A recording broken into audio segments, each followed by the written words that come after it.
예, 오늘 말씀의 제목은 하늘에 속한 자입니다. 하늘에 속한 자. 우리는 지난주에 이 현실에서 예수님의 기능을 이용하는 신앙이 아닌, 예수님을 기능적으로만 이용하는 신앙이 아닌, 예수님을 진짜 사랑함으로 예수님 안에 담겨있는 그 영적 세계를 보는 영적 안목을 갖는 그런 신앙을 가져야 한다라는 내용으로 말씀을 나누었습니다. 여러분, 어떻게 한 주를 자신의 삶을 영적 안목으로 바라보려고 노력해 보셨습니까? 여러분 안에 그리스도의 능력이 머물게 함으로 폭발적인 성령의 특별함을 경험해 보려고 애써 보셨습니까? 여러분, 이런 신앙의 시도가 여러분의 삶에 있어지기를 축복합니다. 오늘은 영적 안목을 가진 사람이 살게 될 하늘에 속한 삶에 대해서 함께 나누도록 하겠습니다. 오늘 말씀도 이 현실에서 여러분에게 신앙으로 시도되는 그런 은혜가 있기를 바랍니다. 29절 보겠습니다. 이제 일이 일어나기 전에 너희에게 말한 것은 이 일이 일어날 때에 너희로 믿게 하려 함이라. 예수님은 십자가의 일이 있기 전에 보혜사 성령님에 대한 말과 내가 갔다가 다시 온다는 말씀을 제자들에게 하셨습니다. 그리고 오늘 이 두 말씀을 이 일, 바로 십자가의 일이 있기 전에 해 주신 그 이유에 대한 설명입니다. 29절이. 그 이유는 예수님이 십자가에서 돌아가실 때 제자들로 하여금 예수님과 예수님의 말씀을 믿게 하기 위해서였습니다. 이것은 예수님의 죽음을 보게 될 제자들이 받게 될 그 충격을 염려한 대비였습니다. 여러분, 예수님은 제자들이 자신의 죽음을 보며 어떤 마음이 생길 것을 염려하셨을까요? 제자들이 예수님의 죽음을 보게 돼요. 저들의 마음에 어떤 마음이 생길까를 염려하셨을까요? 낙심과 낭만과 좌절이었습니다. 여러분, 십자가는 그 시대에 중범죄자나 정치범에게 내려지는 가혹한 형벌이었습니다. 그래서 십자가는 그 시대의 사람들에게 크게 두 가지 의미를 가졌습니다. 첫 번째는 죄인이라는 낙인, 그리고 두 번째는 혁명에 실패한 실패자라는 낙인이었습니다.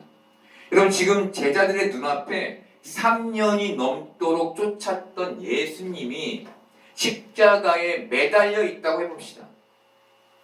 제자들의 눈에 예수님이 어떻게 보였을까요? 죄인, 실패자로 보였을 거예요. 죄인이면 실패자. 자신이 믿고 따랐던 사람이에요. 그 사람이 죄인이며 실패자로 보이는 거예요.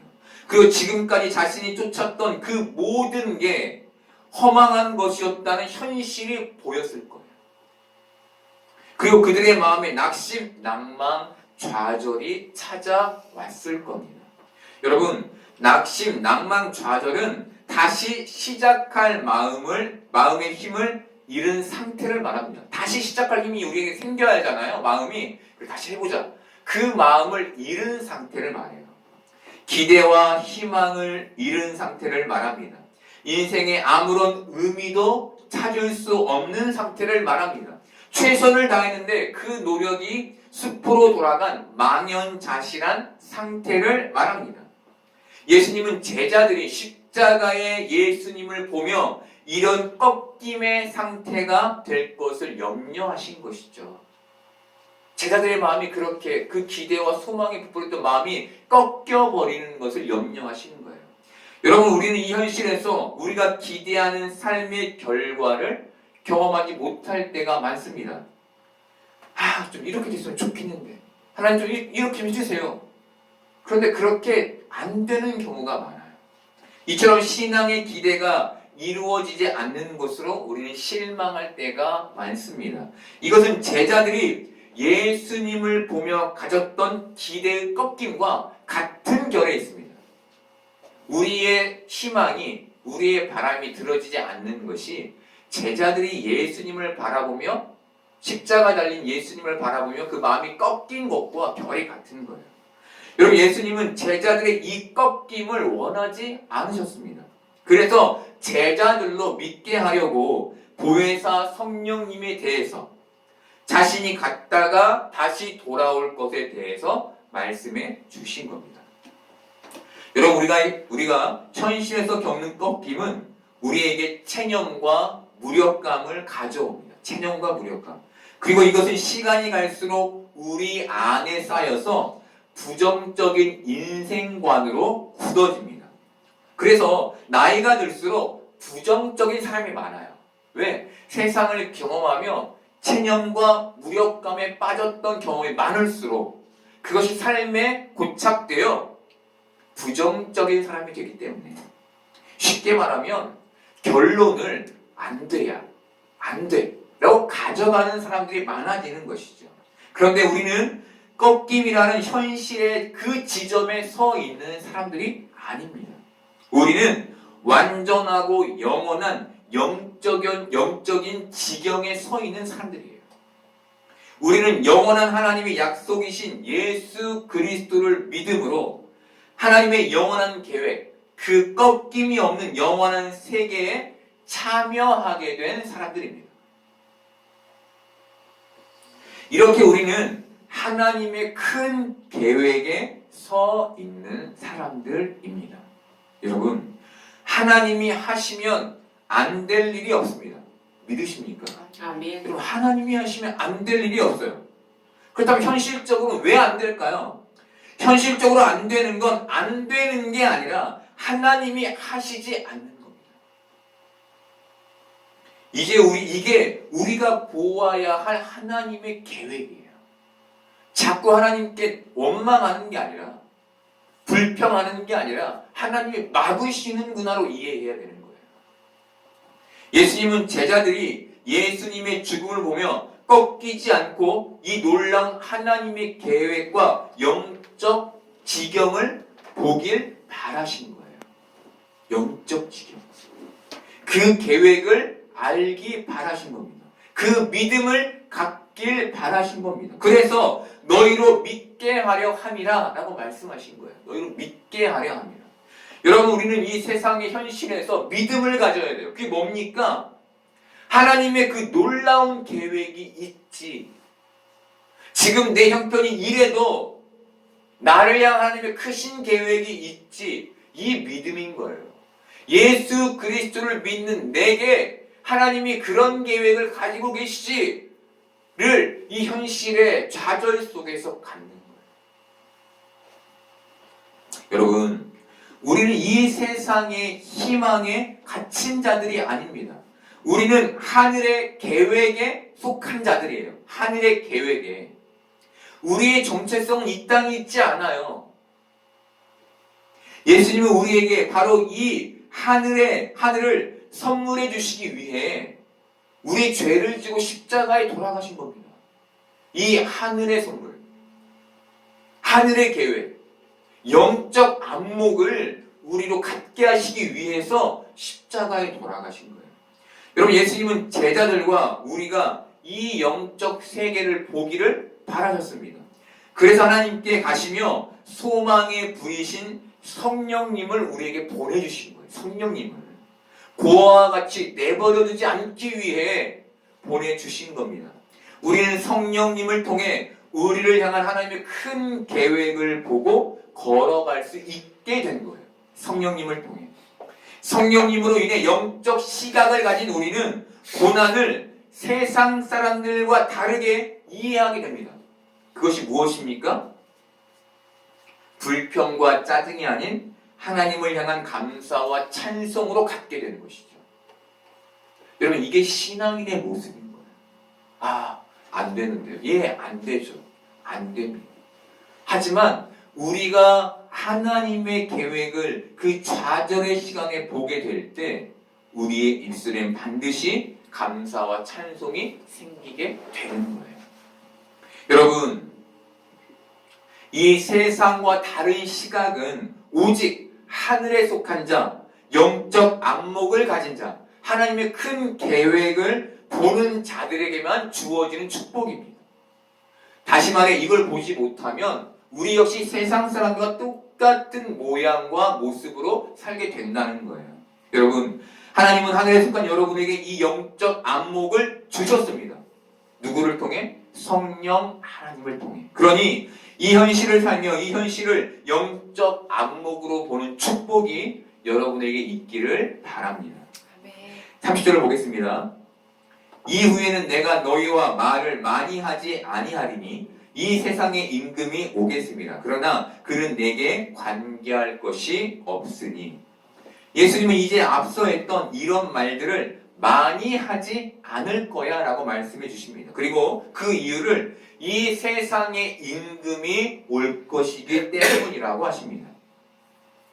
여러분, 이 세상의 임금은 사탄을 가리킵니다. 그런데 사탄이 오는데 더 이상 말을 많이 하지 않으시겠대요. 왜 예수님은 세상 임금인 사탄이 자신을 죽이러 와요. 곧 그때가 온다는 얘기죠. 오는데 왜 말을 줄이신 걸까요? 여러분, 나를 넘어뜨리려는 사람이 옵니다. 그럼 어떻게 하는 게 맞습니까?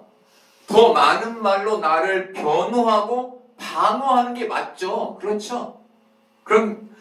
그런데 예수님은 그 말을 줄이세요. 왜 그러셨을까요? 더 이상 말을 많이 하지 않아도 이 모든 일, 십자가의 죽음과 부활, 그리고 성령님의 오심이 현실로 드러나게 될 것이기 때문이었습니다. 말을 많이 해서 막 장황하게 하는 게 아니라 곧 알게 될 거예요. 곧 보게 될 거예요. 곧 경험하게 될 거예요. 여러분, 이제 예수님의 말씀 중 이 세상에 일어날 단 한 가지 일만 남았습니다. 그게 무엇입니까? 재림이죠, 재림. 재림은 현실에서 반드시 실현될 것입니다. 여러분, 우리는 마라나타의 믿음을 가져야 하는 사람들인 거예요.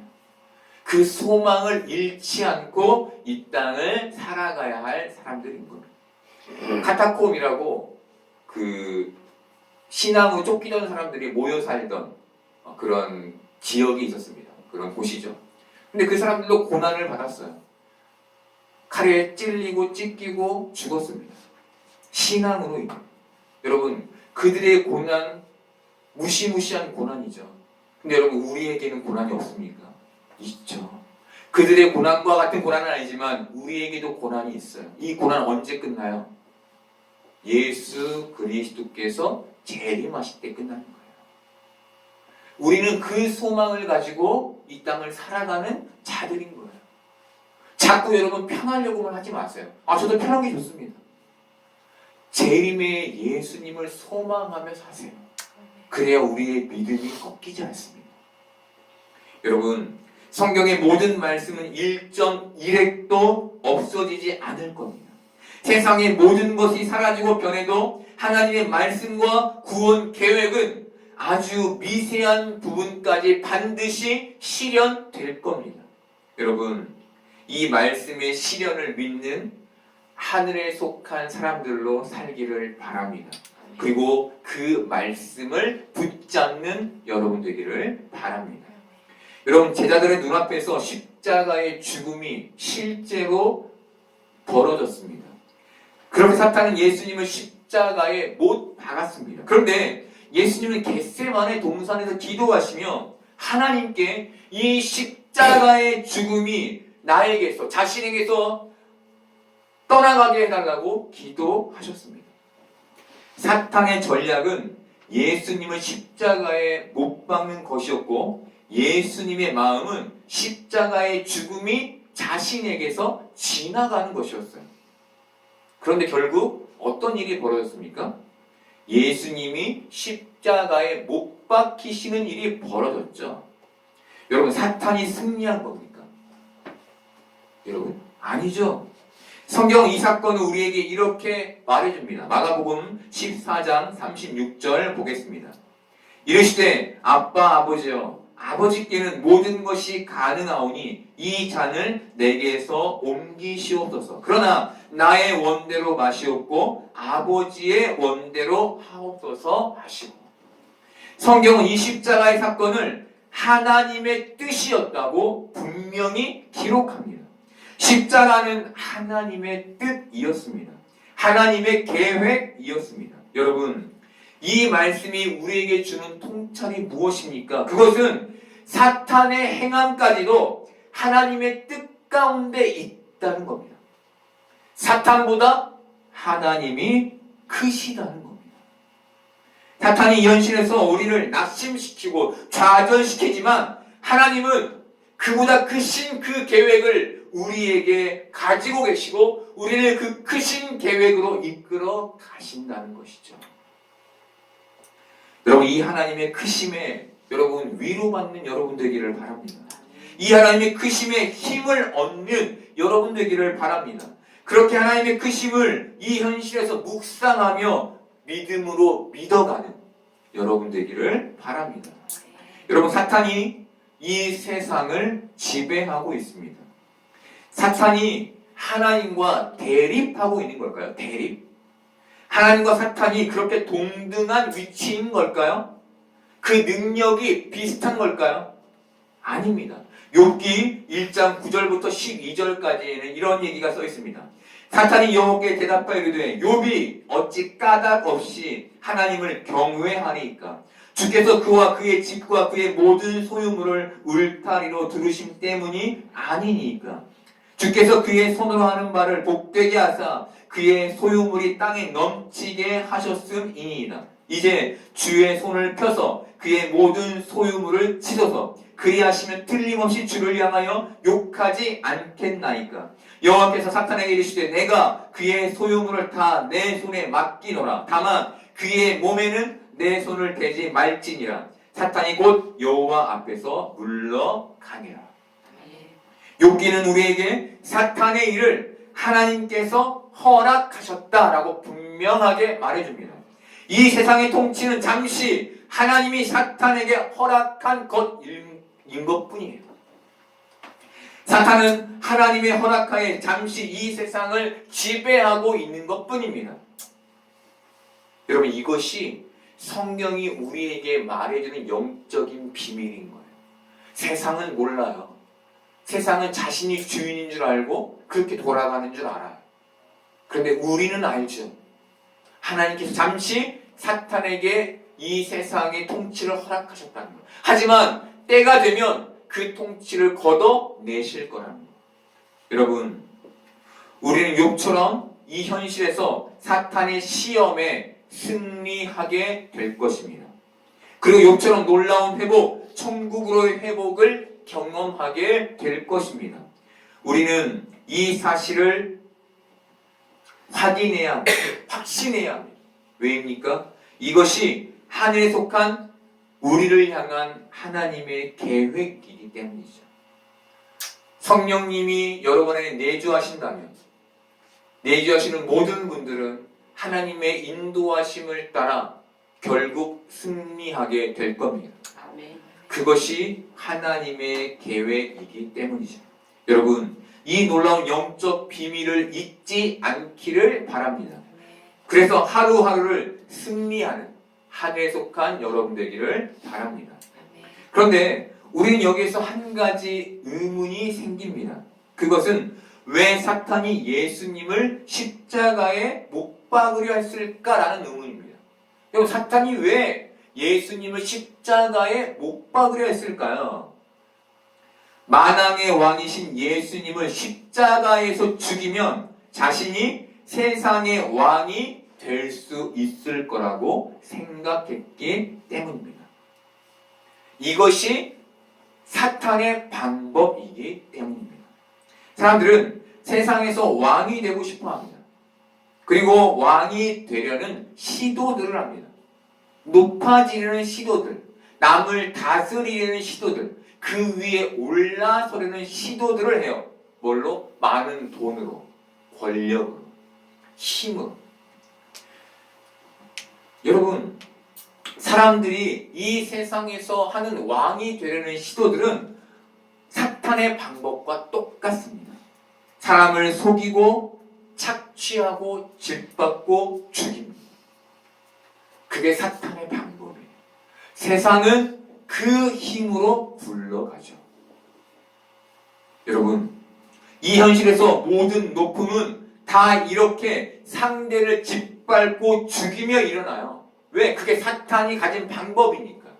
그런데 예수님은 어떻게 하셨습니까? 이 세상에서 높아지려 하지 않으셨습니다. 왕이 되려 하지 않으셨습니다. 대신 섬기려 하셨습니다. 그리고 우리를 위해 십자가에서 죽으셨습니다. 여러분, 제자들은 바로 이 지점, 이 죽음의 지점을 곧 보게 될 것이었어요. 자신들의 기대와 전혀 다른, 이들은 어떤 방법들을 가지고 있었습니까? 높아지려는 사탄의 방법. 그런 기대 속에 있는 그들에게 전혀 다른 현실을 마주하게 될 그 일이 일어나게 되는 것이죠. 모든 사람들이 십자가에서 죽는 예수님을 보며 네가 유대인의 왕이냐라며 빈정거리는 모습을 두 눈으로 직접 보게 될 그 상황에 놓이게 될 거였어요. 힘의 논리, 사탄의 논리를 가지고 있던 제자들입니다. 그런데 이 모습, 이 죽음의, 십자가의 죽음의 모습은 실패자의 모습이 아니라 만왕의 왕 되시는 모습이었습니다. 이 모습은, 예수님의 이 모습은 왕의 대관식과 같은 모습이었어요. 여러분, 예수님은 제자들이 이 영적 의미를 깨닫기를 바라신 겁니다. 세상이 돌아가는 원리대로 살아가는 것이 아니라 예수님이 가지셨던 그 원리대로, 하늘의 원리대로 살아가기를 바라신 거예요. 그래서 나를 믿게 하려 함이라 라고 말씀하신 겁니다. 여러분, 이 깨달음은 지금 이 시대를 사는 우리에게도 필요한 깨달음입니다. 모든 현실이 강함을 복이라고 생각하는 이 시대에, 강함이라는 이상을 좇는 이 시대에, 예수님의 그 시대와 예수님의 십자가에 못 박은 그 시대와 조금도 달라지지 않은 시대에 우리는 강함을 쫓는 세상 사람들과는 다른 실패와 좌절의 현실을 경험하며 만왕의 왕이 되신 그 나라를 소망하는 자들로 이 땅을 살아야 하는 거예요.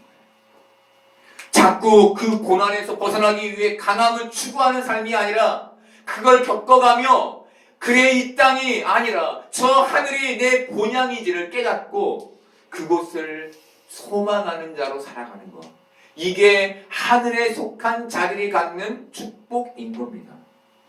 여러분, 우리는 하늘에 속한 사람들이 맞죠? 맞습니까, 여러분? 그러니 여러분, 이 현실을 소망으로 사시기를 바랍니다. 그 안목을 잃지 않는, 그 영적인 안목을 잘 유지해가는 여러분 되기를 바랍니다.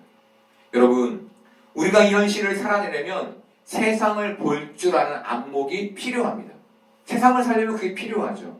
그런데 우리는 이 현실에서 건져진 하늘에 속한 자들입니다. 우리에게는 이 세상의 안목뿐 아니라 영적인 안목도 필요한 거예요. 그래서 우리는 세상 사람들과 삶의 위치가 다릅니다. 세상 사람들의 삶은 자신의 계획에 자신의 삶이 위치해 있습니다. 내 계획, 내가 가진 계획. 하지만 우리의 삶은 하나님의 계획에 위치해 있습니다. 바로 우리에게 향하여 가지고 계신 그 하나님의 계획을 보기 위해 우리에게 필요한 게 영적 안목인 겁니다. 그런데 하늘에 속했음에도 영적 안목을 갖지 못한 사람들이 있죠. 사실 많습니다. 세상의 안목만 가지고 살아가는 사람들이 많아요. 기독교인인데도. 여러분은 어떠신가요? 여러분은 진짜 영적인 안목을 가지고 계신가요? 생각해 보십시오, 여러분. 믿음으로 내 삶을 하나님의 그 큰 계획 안에 보고 계십니까? 여러분, 영적 안목을 가지고 저 하늘에 있는 그 하늘의 본향을 소망하고 계십니까? 여러분, 영적인 안목을 가지면 세상의 실패에 낙심하고 낭망하지 않습니다. 좌절하지 않습니다. 왜일까요? 그 안에서 하나님의 계획을 보기 때문이죠. 이 마음 안에 소망이 생겨나기 시작하는 거예요. 하나님의 계획을 보며 내 계획은 여기서 끝난 것 같은데 그게 아니었다는 걸, 이 앞으로 길이 더 있다는 걸 보게 되는 거예요. 아, 하나님이 지금 나를 끌고 가고 계시구나를 보게 되는 거예요. 사랑하는 여러분, 하늘에 속한 사람으로 영적 안목을 갖는 여러분 되기를 바랍니다. 그 영적인 안목으로 이 땅을 살아가시기를 축복합니다. 그래서 실패와 낙심 속에 갇히지 않고 그 안에 담겨있는 하나님의 큰 계획으로 인해 평안과 희망을 얻는 복된 하늘에 속한 여러분 되기를 소망합니다.